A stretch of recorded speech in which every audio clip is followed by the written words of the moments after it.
Joining us now in the Element Well studios, Fred Shanks. He's a member of the Mississippi House of Representatives, District 60, which incorporates most of Rankin County. Yeah, glad to be here, Gerard. Yeah. As always. Yeah, glad to have you. So you were at the Capitol this morning. What happened down there? Yeah, we had quite a few things going on. One of the big things on the second floor, former Governor Phil Bryant showed up, and we unveiled his portrait, which will be hung on the first floor, which, if your listener doesn't know, the first floor of the Capitol is called the Hall of Governors, so his new portrait will be on there, and it was nice to kind of get everybody together. Nice ceremony? Absolutely. Yeah. Very nice. Yeah. Yeah. Coming home for him. That's right. He had his cowboy boots on and everything. Of course. That is awesome. All right, so...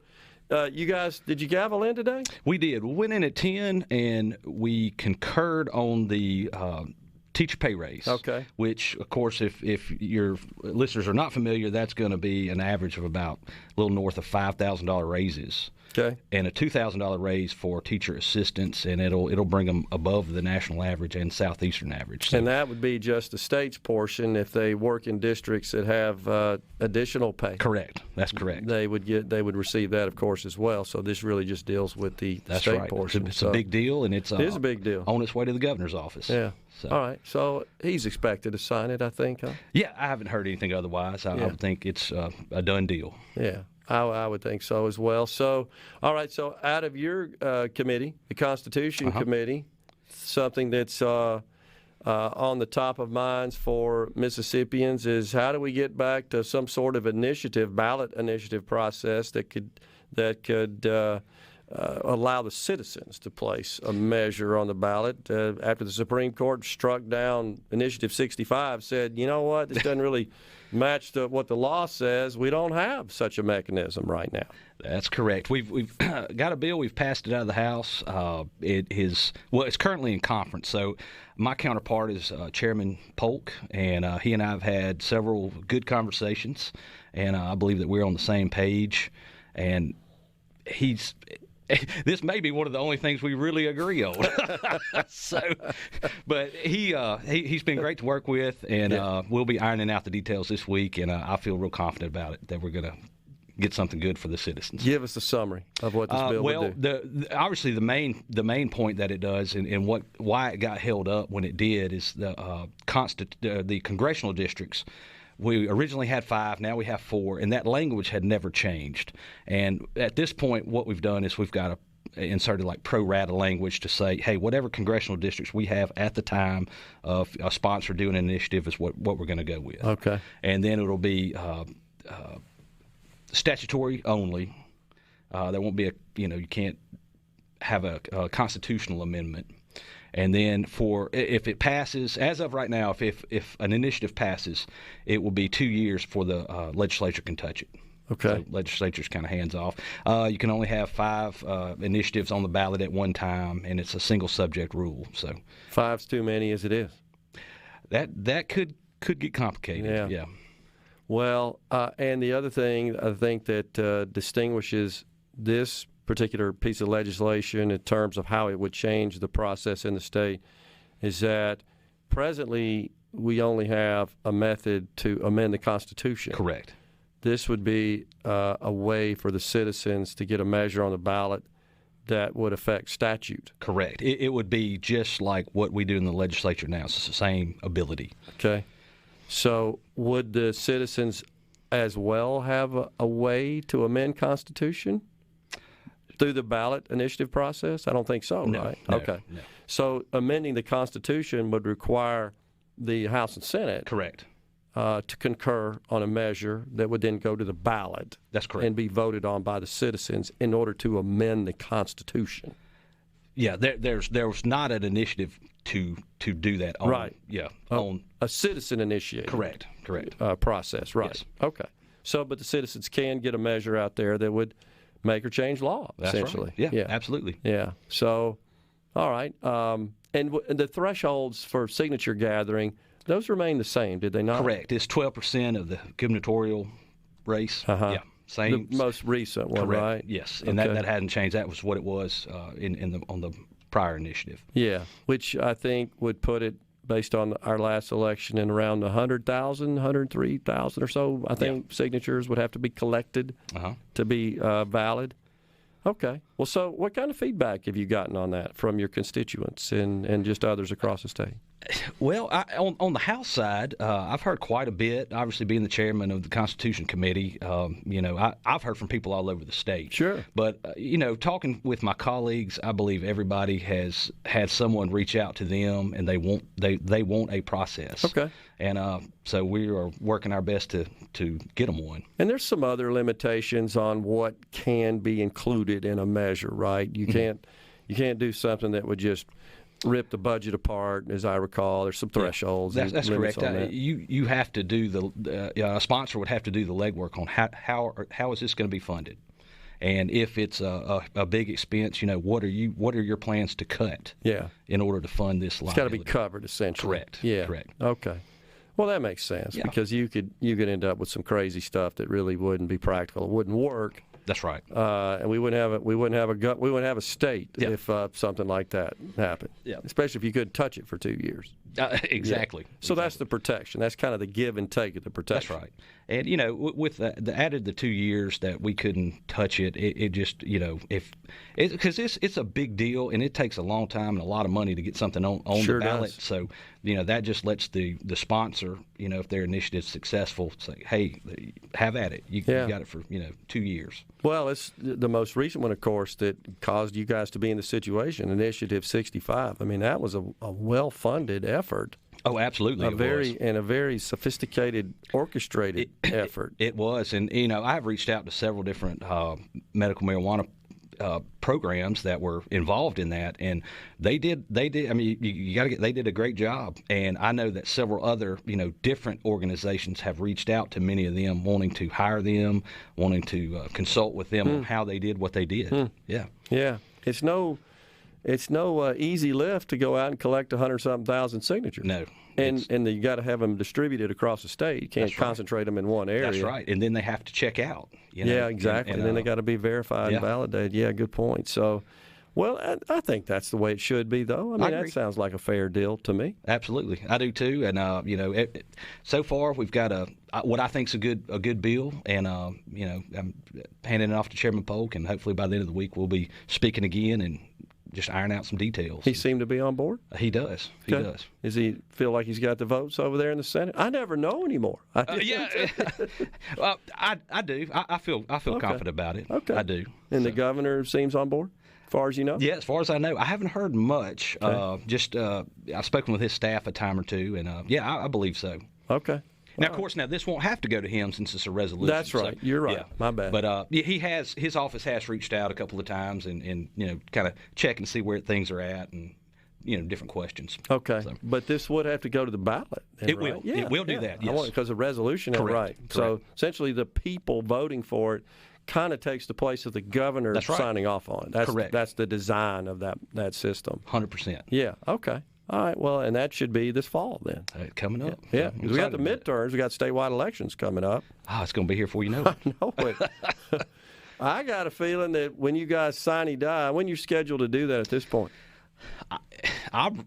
Next week is my guess. Okay. This week, and it should be conference weekend as well. So, but there. As you know, there's a lot of lot on the line here, and it's coming down to the 0 hour. Yep. And we got statewide elections coming up in 23. I know. So I don't know about you, but I'm thinking after you guys Sine Die, we might see some announcements for candidacy. My opinion is 100% with you. I agree. Okay. It's going to be fun to sit back and watch. Yeah, we're going to have a fun Neshoba County Fair is what we're going to. Oh, yeah. I'm ready to go. Even though it's going to be smoking hot, I'm ready to go. All right, we got some more to talk about if you can hang around. Sure. We got Representative Fred Shanks in the Element Studios here on Midday. Stay with us. SuperTalk Mississippi, Middays. Representative Fred Shanks, our guest in the Element Studios. By the way, our friend Gary in the Bird, who texts us regularly, he says, "What a great name Fred Shanks would have been for Kevin Costner's character in the movie Tin Cup, the golf movie." That's a good movie. That's it is a great movie. Thank you for that. We'll see what we can do. Gary loves sending in, he's also a golf aficionado like I am, so he likes to always send in golf humor while we're on the air. That's Appreciate a good one, that. Gary. Yeah. I like it. All right, so the teacher pay raise deal, we have a question here. When teachers get a pay raise, our state health insurance goes up too. Those are mutually exclusive, though. Usually, yes. Yeah. It's not really commensurate with the raise in teacher pay. I don't remember that being brought up, that's going to go up. Because that's the state negotiating. It's all state employees, by the way, because the state negotiating with the carrier for the private health insurance. So. As much as their salaries are going to go up, it's being no issue. Yeah, hopefully so. So, the crazy thing is that inflation is going to chew up a fair amount of that. So unfortunately, that's where we're at now. We are, and until we get that reined in, you guys may be talking about this again in a couple of years. It very well could be. I mean, that's just kind of where we're at, and don't have any control of it right now here in Mississippi, unfortunately. Yeah, unbelievable. All right, so we talked about the ballot initiative process. Sounds like you got that. It sounds like well on its way. To getting. I feel good. I feel confident about it. I feel good about it. And like I said, Chairman Polk's been great to work with. And we're just going to finish it up, and I think we'll be in good shape. Pass that in the Senate, get it on the ballot. I feel confident citizens will vote to approve it. I do too. And that'll change the ballot initiative, the citizen-initiated ballot initiative process in the state of Mississippi, and I think that'll be a good thing. I do too. Yeah. I'm excited about it. Yeah, I am too. So, all right. The other big thing, of course, that is being ping-pong down there at the Capitol. It does feel like a ping-pong match. That's accurate. That's very accurate. I know where you're going. My favorite subject, tax reform. That's right. Last time I talked to Senator Harkins, I asked him about something. And he says, Gerard, if it doesn't begin with a T and end with a tax, I'm not sure I know. Excuse me, I'm not sure I know much about it. I gave it away there, but I know he spent a lot of time. Of course, Chairman Lamar on your side, and they've done yeoman's work, and it's a complicated issue. It's safe to say, there are different opinions on how to approach tax relief in the state from the Senate and the House, and the governor, to some extent, has his own ideas. That's right. And you have covered it extensively. I know your regular listeners know probably all about it. And we're at the finish line on it, and I think it comes down to different ideologies. What do you want? Do you want a tax cut, or do you not want one? And I think that's where we're at. Okay. We're down to the wire on it. Yeah, and of course we've got I guess some little bit of political bantering back and forth as well, because we've got this appropriations bill. Correct. And Senator Harkins expressed his concerns about the clock running out on that deal, and I know that the Speaker has said he really wants to get this tax reform deal, get that out of the way, and then go ahead and settle on the ARPA, $1.8 billion. Well, a little bit of positive information. I was just at the unveiling of Governor Bryant's portrait at the Capitol, and Delbert and Philip sat next to each other. Oh, that's awesome. It was cordial. Woo, progress. So, hey, I thought we may be getting somewhere. That's progress. I saw them both last night. You and I attended an event downtown here in Jackson at the Westin. Marty Stewart, who was on the program yesterday. It was fantastic. What a delightful guest he was. What a great ambassador for the state of Mississippi. But how about that event? Wasn't that fun? Oh, I had a great time. He was a true professional. He got up. He sounded just like you turn the radio on. That's what I like. When they sound different, it always just, it hurts. But he did a fantastic job, and I'm glad that we can claim him as a Mississippian. And of course, he told us about his was it Congress? Yeah, Congress of Countries. That's right. That's right, in Philadelphia. Yep. And we certainly want to help him out however we can. How cool was that? Very neat. So he raised a bunch of money for that effort. Always good to see that sort of stuff when individual citizens and companies, private citizens and companies come together for a cause like that. Oh, and absolutely. they raise money. Yeah. For I think something that would be fantastic for the state of Mississippi. But the other thing is he had a great auction to conclude the show, and he has personally been collecting I had no idea. All sorts of stuff. Yeah, they showed a quick video prior to him singing, of course, that you saw, and I was fascinated that he has, it said over 20,000 different items from country music. Could you believe that? I had no idea. And I mean, he is and it had several quotes from other big-time country musicians that were praising him for his, his collection, and his knowledge of, country music. I thought that was awesome. Yeah, he even indicated, he does it to preserve that history. Yeah, that's awesome. And so now he wants to install that stuff in exhibits in the Congress of Country. So that would be really cool. Oh, yeah. And I want to help him however we can. Yeah, so. I totally agree. So one of the items he had I thought was really interesting was Hank Williams' boots, for example. Had a pair of his boots. Yeah. Had a guitar signed, which went for the most money, was signed by a number of country artists. Mm-hmm. And that was just fascinating. It was. It signed the body of the guitar. That was really cool. We might have known who bought that. Yeah, I think we do. That was pretty. Yeah. That was pretty neat. We had a good time. Absolutely, I'd love to do that again. So. Yeah, absolutely. All right, so we're running out of time, as we said, down there at the legislature. You guys are trying to push through the final stuff, and of course we get down to the final appropriations. Mm-hmm. I know I saw Senator Harkins last night. He told me he had to leave the event early to go back to the Capitol to work with Senator Hobson on the Senate side. He's probably living on coffee right now. Oh, yeah, because he says, okay, here's the amount of money you got there, Briggs. Go make all that work. That's kind of that's the process. Senator Harkins actually sent me a traffic update this morning, and it was early. So he was headed to the Capitol early this morning. I was like, man, that guy, he's burning the midnight oil right now. And I know they are on the House side as well. Yeah, so, absolutely. But this is when it all comes together. That's right. It happens every year. So if we don't get a tax deal done, which is a possibility, do you think the governor would call a special session to get something done? I do. I would think he would definitely call one. I do. Okay.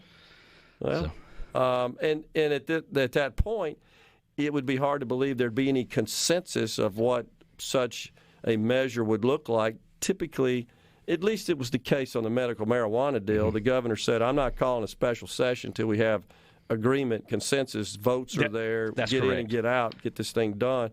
I don't know that we're going to get there on tax reform, though. So it would be a matter of let's go get together so that we could hammer something out and deliberate as a joint body. And you're right. And the governor's real good about it. If he's going to call one, like you said, it's going to be just like the medical marijuana. I mean, we're going to have everything ironed out prior to coming in and wasting a bunch of time. We will see. That's right. And what could even further make that rather intriguing is if we have some folks show up after we Sine Die and announce they're running for office. I still think that's going to happen. I do too. I'm excited about that. Seeing who's going where. Well, yeah, I'm looking forward to it. If you're a political junkie, that's what you look forward to. That's right. Following all that stuff, and we certainly are. And that kind of sets the stage up for the campaign season as we approach 2020. It's hard to believe, 2023. I know. Hey, Neshoba, you'll be at hosting that Neshoba coming up before we know it. I know. Yeah.